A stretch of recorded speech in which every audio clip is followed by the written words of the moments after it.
पूना गाडगीळ आणि sons limited 1832 पासून। सोलापुरात बंजारा समाजाचा जिल्हाधिकारी कार्यालयावर मोर्चा। एसटी प्रवर्गातून आरक्षण मिळावं, बंजारा समाजाची मागणी। हैदराबाद गॅझेटच्या नोंदीनुसार एसटीतून आरक्षण देण्याची बंजारा समाजाची मागणी। आदिवासी समाजाच्या विविध मागण्यांसाठी शहापूरमधून निघाला लॉंग मार्च। मुंबई नवघर पोलिसांनी आदिवासी मोर्चेकरांना अडवलं। बंजारा समाजाने एसटी प्रवर्गात घुसखोरी करू नये यासाठी मोर्चाचं आयोजन। मंत्रालयामध्ये राज्य मंत्रिमंडळाची बैठक। राज्यातील ओला दुष्काळावर बैठकीत चर्चा। ओल्या दुष्काळावर सरकार मदत देण्याच्या तयारीत, सूत्रांची माहिती। पैठण, आष्टी, अहिल्यानगर, पाथर्डी, शिरूर, कासार, धाराशिव आणि जालन्यामध्ये ओला दुष्काळ। राज्य मंत्रिमंडळाच्या बैठकीआधी राष्ट्रवादीची प्री कॅबिनेट बैठक। भुजबळांसह कोकाटे, आदिती तटकरे, भरणे यांची उपस्थिती होती। कॅबिनेट बैठकीनंतर मराठा आरक्षण उपसमितीची बैठक। बैठकीमध्ये सातारा गॅझेटियरबाबत चर्चा होणार। भुजबळांच्या दालनामध्ये ओबीसी मंत्री उपसमितीची बैठक होणार। बावनकुळेंसह इतर सदस्य उपस्थित राहणार। राज्यावर 9 लाख कोटींचं कर्ज कुणी केलं? कोणत्या योजनांमुळे राज्यावर कर्ज झालं? राऊतांचा सवाल। तर आर्थिक शिस्त लावणारे अजितदादा यावर भाष्य करणार का? राऊतांचा महायुतीला सवाल। जय राऊतांनी पत्राचाळीमध्ये घोटाळा करून हजारो लोकांना बेघर केलं। घोटाळे करून जेलमध्ये गेलेल्यांनी घोटाळ्यांवर बोलू नये, नवनाथ बन यांचं उत्तर।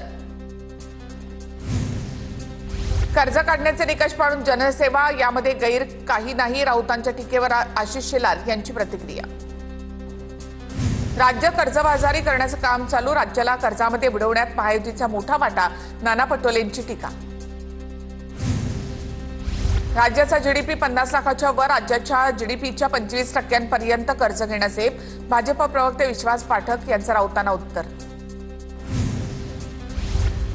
2-3 वर्षांनंतर राज्याला कर्जातून बाहेर काढणं कठीण, राज्याला बर्बाद करण्याचं काम सुरू। विजय वडेट्टीवार यांची सरकारवर टीका।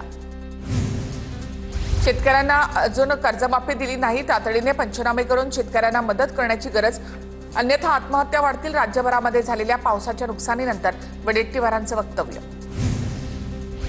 शेतकऱ्यांना दिलासा देण्यासाठी मराठवाड्यामध्ये ओला दुष्काळ जाहीर करण्याची आमदारांची मागणी। आमदार रत्नाकर गुट्टे, राजू नवघरे, राजेश विटेकर आणि राहुल पाटील यांनी घेतली उपमुख्यमंत्री अजित पवारांची भेट। काँग्रेस नेते नाना पटोलेंकडून उपमुख्यमंत्री अजित पवारांची भेट। नाना पटोलेंनी मंत्रालयामध्ये अजित पवारांची भेट घेतली। राज्यातील विविध मुद्द्यांसंदर्भात भेट घेतल्याची माहिती। बीड आणि जालना जिल्ह्यामध्ये पावसामुळे मोठं नुकसान। मनोज जरांगेंकडून अतिवृष्टीमुळे नुकसान झालेल्या शेतीची पाहणी। अतिवृष्टी झालेल्या भागात तातडीची मदत करा, अन्यथा शेतकऱ्यांसाठी रस्त्यावर उतरू, जरांगेंचा इशारा। मराठवाड्यामधील 1,25,000 लाडक्या बहिणींचा लाभ थांबवण्याची शिफारस। 65 वर्षावरील महिलांकडून देखील योजनेचा लाभ घेतल्याचं उघड। अंगणवाडी सेविकांच्या सर्वेक्षणातून माहिती समोर, तर एकाच कुटुंबातील एकापेक्षा अधिक महिला योजनेच्या लाभार्थी। लाडक्या बहिणींमध्ये भ्रष्टाचार, लाखो बेकायदेशीर खातेदार। लाडक्या बहिणींमुळे कर्ज झालं असेल तर ते पैसे तुमच्या खिशातून द्या, राऊतांचा हल्लाबोल। लाडक्या बहिणींच्या मताचा वापर करून महागाईच्या खाईमध्ये लोटलं जाईल, वडेट्टीवारांची टीका।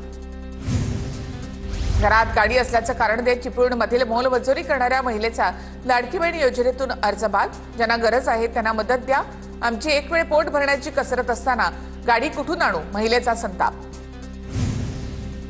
शिरसाटांकडनं सिडकोमध्ये 5,000 कोटींचा घोटाळा। शिरसाटांवर बोलल्यापासून ते माध्यमांसमोर येत नाहीत, रोहित पवारांची टीका। तर हिंमत असेल तर शिरसाट यांनी पत्रकार परिषद घेऊन आमचे मुद्दे खोडून काढावेत, रोहित पवारांचं आव्हान। प्रभादेवीमधील स्थानिक नागरिकांनी राज ठाकरेंची भेट घेतली। एल्फिन्स्टन पुलाचं बांधकाम सुरू झाल्यामुळे एल्फिन्स्टन पुलाच्या बाजूला राहणारे राज ठाकरे यांच्या भेटीला।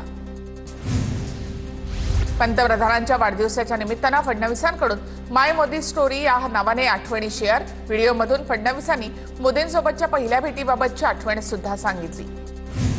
पंतप्रधान मोदींच्या वाढदिवसाच्या निमित्तानं केंद्रीय मंत्री मुरलीधर मोहोळ यांच्यातर्फे उद्या रात्री 8 वाजता ड्रोन लाईट शोचं आयोजन। 1000 ड्रोन शोच्या माध्यमातून मोदींना वाढदिवसाच्या शुभेच्छा दिल्या जाणार। पंतप्रधान मोदींच्या वाढदिवसाच्या निमित्तानं राज्यामध्ये स्वच्छता अभियान राबवलं जाणार। आयटीआयचे विद्यार्थी राज्यातील 750 गावांमध्ये स्वच्छता अभियान राबवणार। मंत्री मंगलप्रभात लोढा यांच्या हस्ते उद्घाटन होणार। भाजपा राज्यामध्ये नमो नेत्र संजीवनी अभियान राबवणार। भाजपा प्रदेशाध्यक्ष रवींद्र चव्हाण यांची घोषणा। पंतप्रधान मोदींच्या वाढदिवसाच्या निमित्तानं विशेष अभियान।